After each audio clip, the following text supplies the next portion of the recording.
Dubai is ready to host the greatest show in October. Countries such as Monaco are anxiously waiting to open a world of opportunities through their participation at the event, as they've unveiled the facade of their pavilion. Standing 14 meters tall, the kaleidoscope-inspired pavilion is in the shape of the 62-meter-tall monolith in the country. It will showcase the country's art, culture, innovation and sustainable practices. Following the visit by the UAE Minister of State for International Cooperation, Reem Al Hashimi, delegates from Monaco revealed that they will begin the final touches to have it ready by June 2021. We hope this pavilion will be very successful.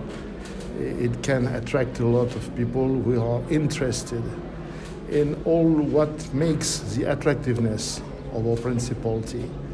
We insist about environmental questions, about research, about education. And I think it will be very interesting for all the visitors. I think it will be ready very rapidly, and it will be ready, of course, for the beginning of October.